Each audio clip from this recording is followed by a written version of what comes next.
Many people in the US join the military as a career or even a stepping stone. Once they complete their service, they are unaware what kind of benefits are offered to them. Veterans and military members are not being made aware of benefits that they are entitled to through the VA. Sometimes it might be too late to apply for these benefits without knowing.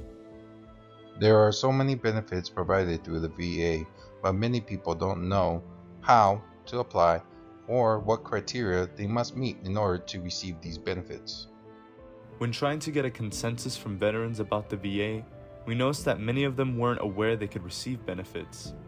Even the ones that did know sometimes found it difficult to apply, and after the long process, ending up just getting denied anyway. When conducting a poll of a community of veterans in the RGV, we noticed that they utilized education, disability, and medical benefits the most, while other benefits such as employment assistance, legal services, and supplemental housing had little to no responses. These benefits are lesser known, and that brings us to our next point. Every military branch has a transition assistance program, yet this program is not always able to effectively inform veterans about the benefits they can receive.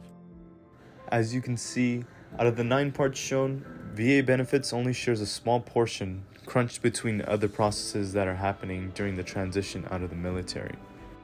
One of our solutions to this is by adding or implementing a hotline for any active military members or veterans. Adding a hotline that's available all the time or most times would be a great source to help veterans in need or any questions about benefits and more. This will reduce the number of veterans or military members unaware of benefits they can receive or are eligible for. The goal will be to have a 24-hour hotline number so anyone can call at any time in case of emergency or last-minute questions or needs, but a normal operating hour schedule would work as well. A main concern for the hotlines would be the question of are there enough people for managing the hotline. As of now, the government has been laying off VA workers, so this can affect the rate of how many calls a hotline receives or answers in a time. To decrease costs and still have availability for calling, they can implement an interactive voice response system, which can answer the calls in the place of a live call center agent. It could have different answers to more simple questions or pre-made answers for commonly asked questions, with more complex questions being able to be forwarded to live callers that would be able to reduce staff due to most questions not being answered by the IVR. Another solution would be to expand on VA benefits during the Transition Assistance Program and to add workshops for veterans about VA benefits. Now you may be asking, how can these workshops be available? As stated previously, the government has been laying off VA workers and cutting budgets for programs. To remedy the lack of funding, they could instead promote volunteering, where volunteers would be trained through an online course. This would significantly cut the cost of wages for workers and for trainers.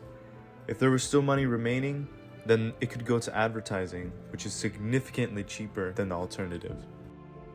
To conclude, we believe that the implementation of available hotlines and detailed workshops about their entitlements after service could prevent recently discharged veterans from not utilizing their benefits and assist veterans who are just coming to know about them. Although there has been recent cuts in government spending, we can still make strides in small places. To quote someone greater than me, Martin Luther King Jr. once said, "If you can't fly, then run. If you can't run, then walk. If you can't walk, then crawl. But whatever you do, you have to keep moving forward."